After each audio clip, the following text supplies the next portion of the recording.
Should you leave or when should you stay with your significant other? Life and relationship coach Troy Spry is here helping us sort it all out. So good morning to you. Good morning. All right, so this is a very difficult question for a lot of people, the fork in the road in a relationship, as you can say. So what's the first thing that people should take into consideration when they try to figure this out? I think the first thing is if there's a lack of reciprocation. Okay. Right? The foundation of any relationship is reciprocation. So when it becomes a take-take relationship and not a give-take relationship, then you probably need to get out of there. All right, that makes sense. And then also abuse is also a factor. Absolutely. Any mental, physical, emotional abuse. I always say if it's consistently hurting you, it's not love.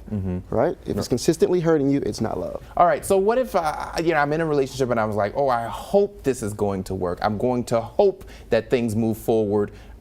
Am I going in the right direction? Absolutely not. Okay. Absolutely not. Because I always say time doesn't change things, people do. Well, the same thing in a relationship, right? Hope doesn't change things, action does. Action does. So if no one's having any action behind their game plan, then they probably need to get up out of there. Okay. Also, of course, one of the big things is if you realize that you've been disrespected. Absolutely. Yeah. Absolutely. So disrespect, cheating, selfishness. Love is a selfless entity, not a selfish entity. So if you're having a lot of cheating and the person doesn't consider your feelings, then you probably need to get out of that relationship.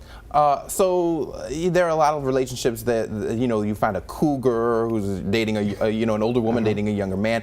A lot of times older men dating younger women. A lot of times those relationships are one-sided. Absolutely. And I think that's a problem. Whenever you have a one-sided relationship where one person's putting in all the effort and the other person's just receiving all the effort, then you have a problem. It's probably time to get out of that relationship. Okay. Also, the lack of emotional availability. That's a really big one. Yeah, absolutely. I mean, I think what happens a lot of times is people don't realize that you can't convince someone to think that love actually exists, right? You have to. It's their job to open themselves up and make themselves vulnerable. If you're having to convince them, it's probably not going to be a good relationship for you. Yeah, definitely. And you want to have that as a two-way street. Absolutely. And back to the hope thing, I know you say a lot of people really always put that, oh, I hope, but the only thing about hope is that hope floats. There you go. That's the only thing. There you go, absolutely. All right, thank you so much for the advice. For a lot of people out there still trying to figure out, especially after Valentine's Day, if the Valentine didn't give them something, if they should stay in the relationship or not. Some people might leave now. Yeah, well, yeah. Good luck to everybody at home. All right. Thank you.